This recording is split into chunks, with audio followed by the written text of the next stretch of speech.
Hello and welcome to the latest edition of Louis Times.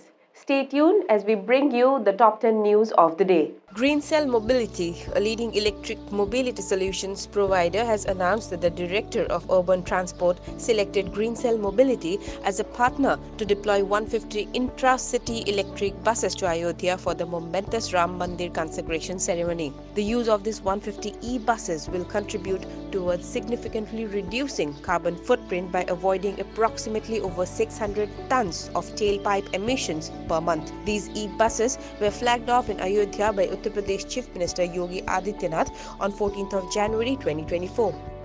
National Highways Authority of India has taken the One Vehicle, One FASTag initiative that aims to discourage user behavior of using single FASTag for multiple vehicles or linking multiple FASTags to a particular vehicle. NHAI is also encouraging FASTag users to complete process of their latest FASTag by updating their KYC as per RBI guidelines. FASTags with valid balance but with incomplete KYC will get deactivated or blacklisted by banks post 31st of January. Prime Minister Narendra Modi and Russian President Vladimir Putin on Monday reviewed bilateral cooperation and agreed to chalk out a roadmap for future initiatives during a telephonic conversation. The Ministry of External Affairs said in a statement that the two leaders reviewed progress on several issues of bilateral cooperation in follow-up to recent high-level exchanges between the two countries. Prime Minister conveyed his best wishes for the Russian presidency of BRICS in 2024 and assured of India's full support. In a significant move to deepen cultural ties, External Affairs Minister S. Jaishankar announced that the Government of India has decided to include Farsi, that's Persian, as one of the 9 classical languages in India under a new education policy. Jaishankar, who is on a 2-day visit to Iran, made the above remarks during a joint press conference with his Iranian counterpart Amir Abdullah on Monday.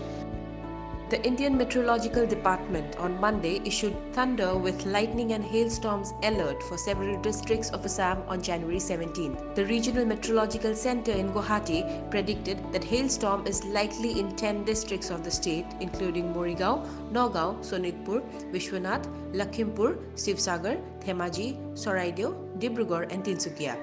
More than 100 flights were delayed at Delhi's Indira Gandhi International Airport as a thick blanket of fog enveloped the Delhi NCR region on Monday morning. Delhi today recorded the season's coldest morning as the minimum temperature dropped to 3.3 degrees Celsius at Safdarjung Observatory. It was even lower at Lodi Road, which was near 3.1 degrees Celsius. Meanwhile, 18 trains to Delhi from various parts of the country are running late due to dense fog conditions today.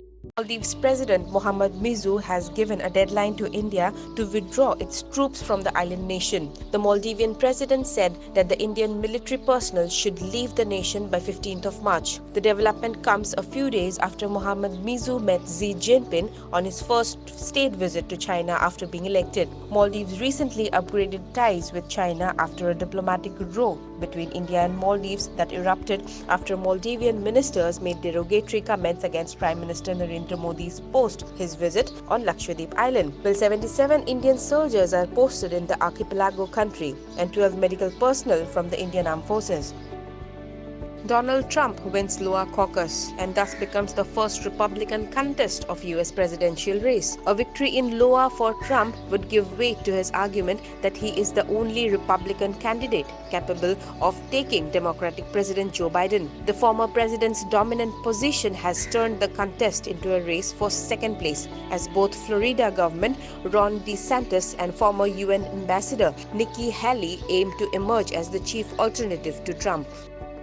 After a poor performance in the Iowa caucuses, the first contest of 2024 Republican presidential race, biotech entrepreneur Vivek Ramaswamy announced on Monday that he is dropping out of the campaign. The rich political newcomer followed Trump's example in his own run, presenting himself as a charismatic, outspoken populist who constantly attacked his rivals. However, owing to his failure at Iowa, he has finally decided that he will campaign with Trump in New Hampshire.